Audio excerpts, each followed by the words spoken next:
नमस्कार, मैं वसंत रावल ज्योतिष विद्या ज्ञान चैनल के अंदर आज मैं आपको बताने आया हूं मकर लग्न की कुंडली के अंदर उत्तम कक्षा का संतान सुख कैसे देखा जाता है।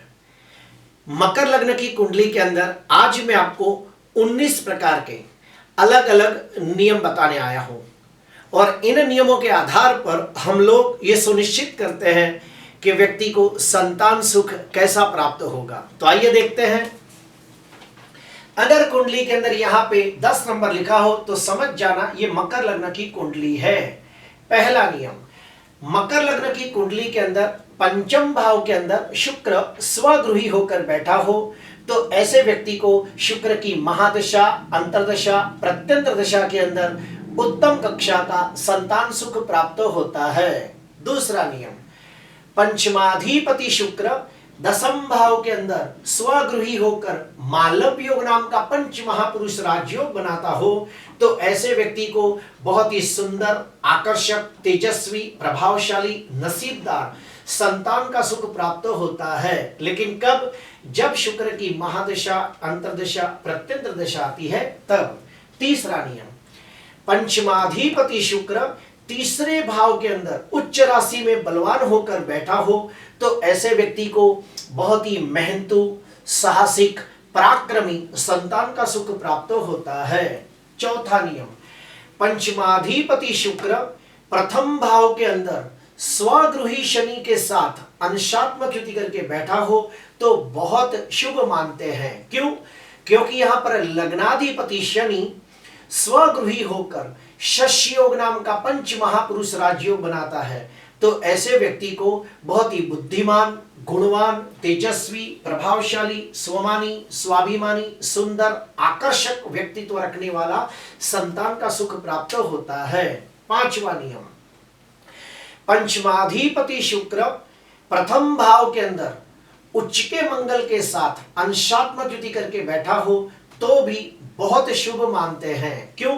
क्योंकि यहां पर मंगल उच्च राशि में बलवान होकर रोचक योग नाम का पंच महापुरुष राजयोग बनाता है तो ऐसे व्यक्ति को बहुत ही बुद्धिमान, गुणवान, तेजस्वी, नीडर, लीडर, आगेवान, साहसिक, पराक्रमी संतान का सुख प्राप्त होता है। छठवां नियम, पंचमाधिपति शुक्र धन स्थान के अंदर स्वगृही शनि के साथ अंशात्मक युति करके बैठा हो तो ऐसे व्यक्ति को बहुत ही बुद्धिमान, गुणवान, दिखने में सुंदर, बोलने में निपुण, चालाक, चतुर, होशियार संतान का सुख प्राप्त होता है। सातवां नियम, पंचमाधिपति शुक्र चतुर्थ भाव के अंदर दिग्बली होकर स्वगृही मंगल के साथ अंशात्मक युति करके बैठा हो तो भी बहुत शुभ मानते हैं। क्यों?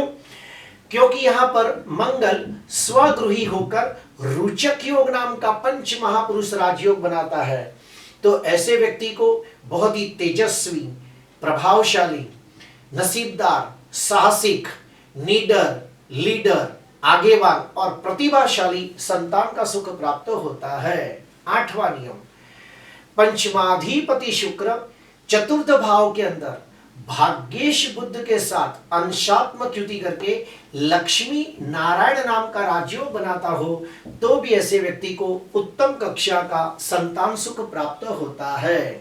नौवां नियम, पंचमाधिपति शुक्र पंचम भाव के अंदर भाग्येश बुद्ध के साथ अंशात्मक युति करके लक्ष्मी नारायण नाम का राजयोग बनाता हो तो ऐसे व्यक्ति को बहुत ही विद्वान, ज्ञानी, धार्मिक, श्रद्धालु, सेवाभावी, परोपकारी संतान का सुख प्राप्त होता है। 10वां नियम, पंचमाधिपति शुक्र पंचम भाव के अंदर लग्नेश शनि के साथ अंशात्मक युति करके बैठा हो तो भी ऐसे व्यक्ति को उत्तम कक्षा का संतान सुख प्राप्त होता है।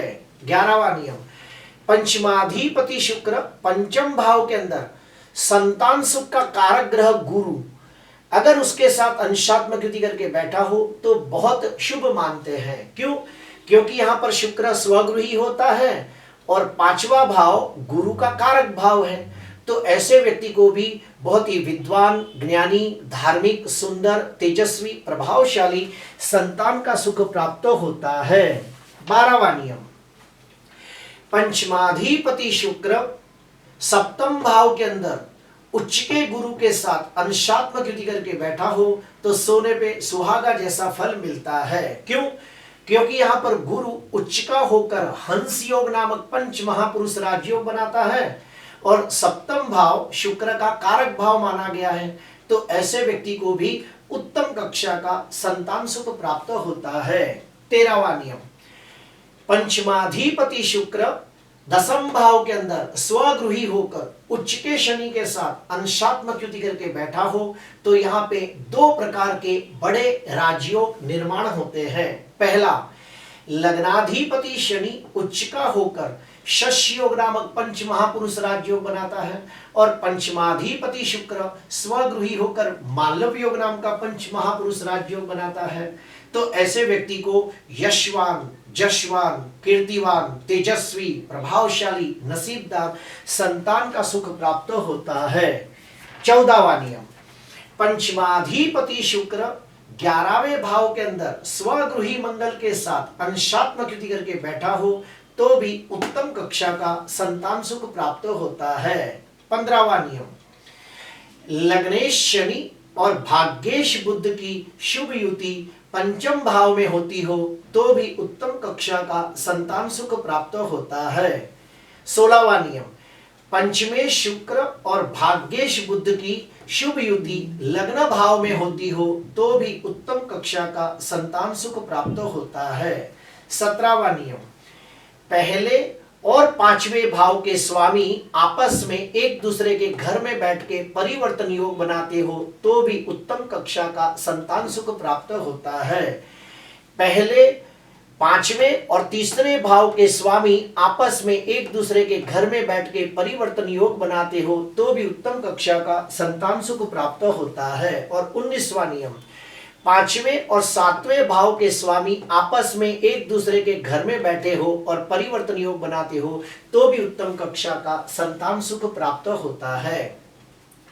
प्रेडिक्शन करते समय हमें और भी कुछ खास बातों का ध्यान रखना होता है, जैसे कि पुत्र सुख का कारक ग्रह, संतान सुख का कारक ग्रह गुरु कुंडली में शुभ स्थिति में है या नहीं ये देखना होता है। दूसरा, पंचमाधिपति शुक्र नवमांश में उच्च का है या नीच का है ये भी देखना होता है।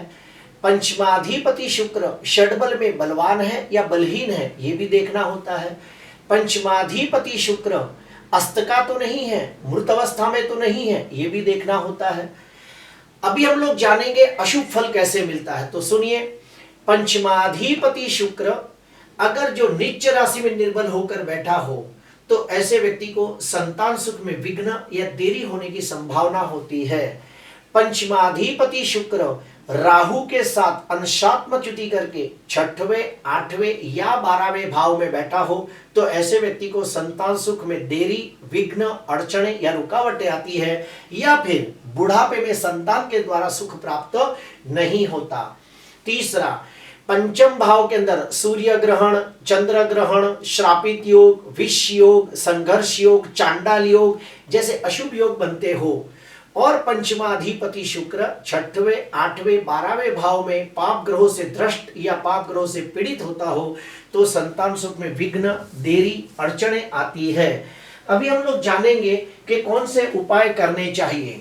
तो पहला उपाय, पुत्र कामेष्ठी यज्ञ करना चाहिए। दूसरा, संतान गोपाल कृष्ण मंत्र का अनुष्ठान करना चाहिए और अनुष्ठान पूरा होने के बाद उसका दशांश होम और तर्पण मार्जन करना चाहिए।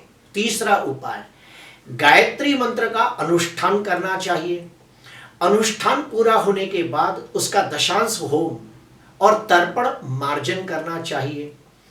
चौथा, अपने आसपास कोई बड़ा तीर्थ हो जैसे कि त्र्यंबकेश्वर, हरिद्वार, प्रयाग, अगर ऐसा कोई तीर्थ हो तो वहां पे जाके अपने पूर्वजों के आशीर्वाद के लिए नारायण नाग बलि और त्रिपिंडी श्राद्ध नाम की पूजा करनी चाहिए।